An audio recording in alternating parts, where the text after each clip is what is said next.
नमस्कार, इन खबर में आपका स्वागत है।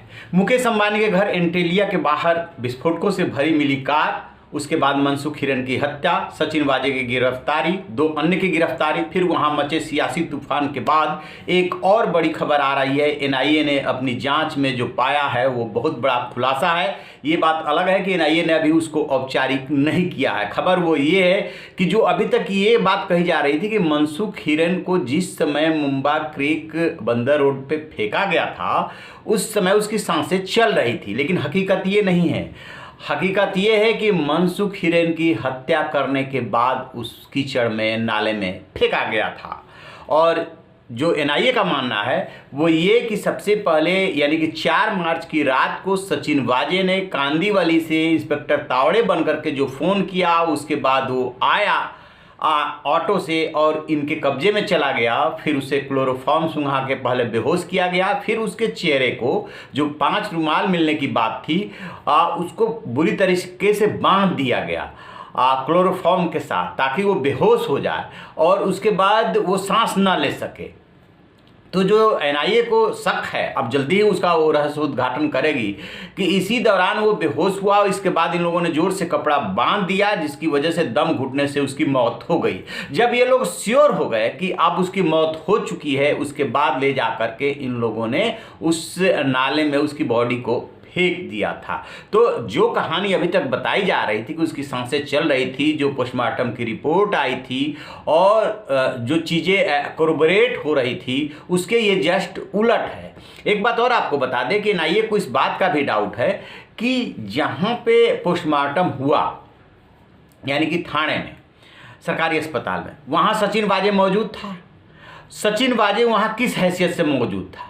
क्योंकि सचिन वाजे को वहाँ पे कोई केस और तब तक तो ये लग नहीं रहा था, मनसुख हिरेन की मौत हुई थी, तो सचिन वाजे वहाँ पे भी मैनेज कर रहा था चीज़ों को। और जो 3 डॉक्टरों का पैनल बना था उन डॉक्टरों से भी एनआईए पूछताछ कर रही है, क्योंकि माना यह जा रहा है कि सचिन वाजे ने वहाँ पे पोस्टमार्टम रिपोर्ट को भी मैनेज किया है और अपने हिसाब से पोस्टमार्टम रिपोर्ट आने दिया है, ताकि जांच को भटकाया जा सके कि मनसुख हिरेन की कब और कैसे हत्या हुई, ये जो है क्लियर ना हो। ये लास्ट तक उसने सुसाइड की थ्योरी चलाने के लिए ये सब किया और अब एनआईए उस स्टोरी को बदल रही है इन द सेंस जो उसके जांच में आ रहा है वो एकदम यू टर्न ले रही है स्टोरी। तो अब ये देखते हैं कि जो 3 की गिरफ्तारी हुई है, सचिन वाजे, विनायक शिंदे और नरेश गौर, तो बुकी है। तो उसके वकील का कहना यह है कि हमारे मुवक्किल ने तो सिर्फ सिम उपलब्ध कराए थे। एक और अहमदाबाद के कारोबारी को जो है लिया गया है हिरासत में, उसने सिम खरीदने में और ख़रीद करके देने में मदद की थी।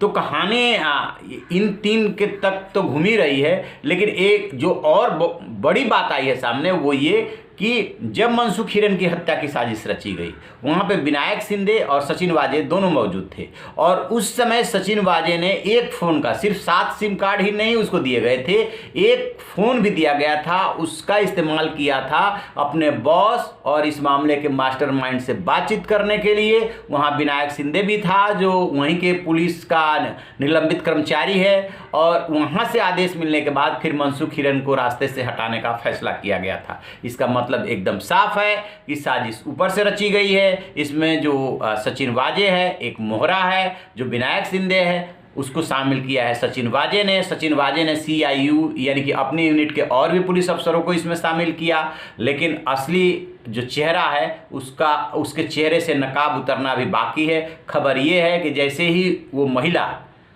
एनआईए के हत्थे चढ़ती है, जो कि राजदार है, जो कि नोट गिनने की मशीन दी गई थी, जो कि होटल ट्राइडेंट में इनके सचिन वाजे के साथ दिखी थी, उसके गिरफ्तारी के साथ ही पूरा राज खुल जाएगा कि असली बॉस कौन है, असली मास्टरमाइंड कौन है।